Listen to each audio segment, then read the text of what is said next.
Hello, everyone. My name is Erin Fabian. I am a technical recruiter at Gecko Robotics. Gecko Robotics is a place where we help the world's most important organizations to understand and protect their physical assets. We use advanced robotics and enterprise software solutions to provide insight into the health of critical infrastructure, different assets, and we also just enable data-driven decision-making worldwide. Today, for all of you, I'll be talking about how to authentically interview, which essentially means that I'll be encouraging you to be a human being in your interview process, as well as being a professional applicant. Those two things can exist in one space.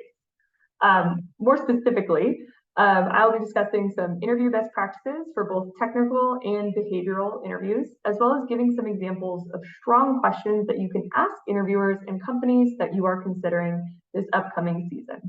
So let's hop right into it. Starting with the technical aspects, what people are usually most familiar with.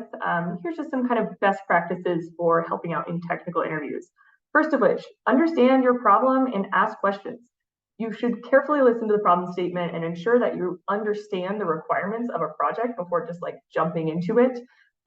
Ask clarifying questions, especially when it's a difficult problem or something that you might be less familiar with. Asking questions instead of just trying to throw code at the screen will set you up for success. Secondly, thinking out loud. Explaining your thought process as you approach a problem and as you continue to solve it, as you consider different solutions or different approaches all throughout this process, it will really help your interviewer to understand your critical thinking, your analytical skills, and how you are approaching the problem. I've had students who maybe didn't have the most optimal solution, but the interviewer loved the thought process of the candidate and was like, yes, we should continue to keep interviewing this person regardless of the solution that they came up with. Third, speaking kind of bottom line, start with a brute force solution. If you're unsure of an optimal solution, start with a brute force approach and then optimize. Being able to like look back at your work and revise it can show some analytical skills as well as your openness to learning or openness to feedback. Not everything is going to be perfect on the first try, and people understand that, so don't worry at all. Number 4, we use test cases if you can. When you think you found a solution, discuss, walk through multiple test cases with the interviewer. It allows you to identify errors or edge cases in your solution before starting to proceed to the actual implementation. Leading to that, number 5, handle edge cases and errors. If you think about potential edge cases, input validations, and error handlings, even if it's brief, it's good to show that you think about these potential issues so that you can show that you are a proactive person rather than a reactive person, right? You can help to identify the issues before they become a bigger issue. And lastly, time management. Be mindful of the allocated time and try to stay within the boundaries. This may require prioritizing the solution over optimization in some cases. Test cases and edge cases, like I mentioned, are great to involve, but definitely prioritize the solution over those extra aspects. And on a whole, again, practice, practice, practice. Remember that practicing coding problems, participating in mock interviews, gaining familiarity with various concepts are really the best way to prepare yourself for these interviews and kind of the best way to increase your performance in these interviews. Second aspect, soft skills, what they don't teach you in class. A lot of the time, these are actually where I get most questions from candidates and where people kind of have the most discomfort is with this stuff where you can't really learn it in the classroom. So here's some tips around that. So number 1, preparation. This is easy, everybody can do it. Research the company, understand the job requirements, review relevant technical concepts if it's necessary. Recruiters can tell if you have no idea what our company does when you get on the phone with us. It typically doesn't leave a great impression. And for a lot of startups especially, that'll be something that they'll be looking for. Second, have a positive and open mindset. Remain composed throughout the interview. Approach the interview with a positive mindset and show a willingness to learn and to adapt throughout it. If you get stuck, don't be afraid to ask for hints or ask for guidance. You can demonstrate your collaborative and open-minded attitude and can make a really positive impression, even if things don't go perfectly. Third, try to de-stress, tackle those nerves and anxiety. Stress is totally normal.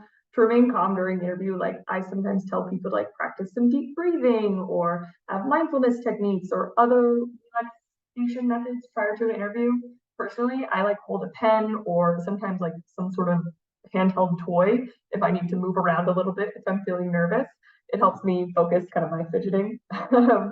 And then also you can prepare for behavioral interviews. A lot of times people stress because it feels like you can't prepare for these. Sometimes they can be the trickiest, but it is important to employers to like get an idea of how you work and how you want to be part of a team. It helps to reflect on maybe some of your proudest achievements inside and outside of the classroom before entering into an interview. If you're stumped or kind of stressed out by these, a really helpful tool is the STAR method.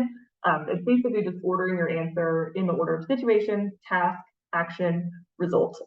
For example, my dog was covered in mud. That's the situation. I needed to clean my dog. That's the task. I gave my dog a bath.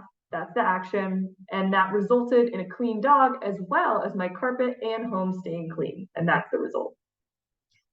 So that can be helpful for just organizing your thoughts if you're getting stumped around those. And then finally, like asking relevant questions. If you prepare insightful questions about the role and about the company, it really shows the genuine interest in the opportunity and kind of really helps to express what you care about, which I think is really important. And also do what you need to be comfortable, physical space and headspace. Like give yourself the environment you need to succeed. The benefit of virtual interviewing is that you can really be in your most comfortable place. You don't have to be in someone's office or things like that. Just set yourself up for success. Find a quiet space, go for a run before, do what you have to do to feel confident. Speaking on relevant questions, asking good questions is a really great part of the process and can leave a really wonderful impression on either the recruiter or the interviewer or whoever you're speaking to. So just some tips here, like spend time thinking about why you're asking your question. Are you asking a question just to ask a question, or are you actually genuinely interested in the answer? It's helpful to think about like, maybe this is what I would consider a good answer for that question before asking it to someone. Like have an idea of what you're trying to get out of the question before you ask it. Second, use your research. You've already done it. This is when you can use the research you did prior to the interview. You can take this opportunity to impress us, ask about something that interested you or a recent headline you saw about the company. That's usually can leave a very good impression to be like, oh, this person really did their research, nice.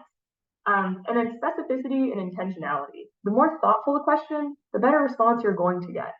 And again, take time to think about what matters to you. The best questions, and people often ask me, what are the best questions to ask? The best questions are ones that are going to help you the most. As long as they're specific and intentional and relevant to what you care about, that's a great question. There's no kind of ranking of questions. Kind of the most common question I receive personally is, what's the culture like? So culture means a lot of different things to a lot of different people. The question comes from a really good instinct, but it's not always the most helpful responses you're going to get. Culture is very subjective.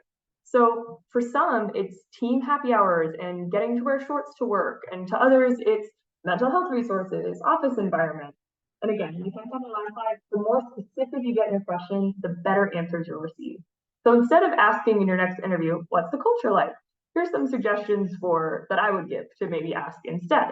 Do you have employee resource groups? How active are they? Tell me something about your company that is unique. Do you offer mental health benefits? Do employees use their PTO? Do you have a relationship with historically Black colleges or universities? Historically Hispanic serving institutions? Organizations like Out in Tech or Grace Hopper? What do you love about working at your company? What keeps you there? All of these questions are directly related to culture and tells you something specific about what it's like to work at that company. They'll give you a much more helpful answer from whoever you're asking it of than a what's the culture kind of question.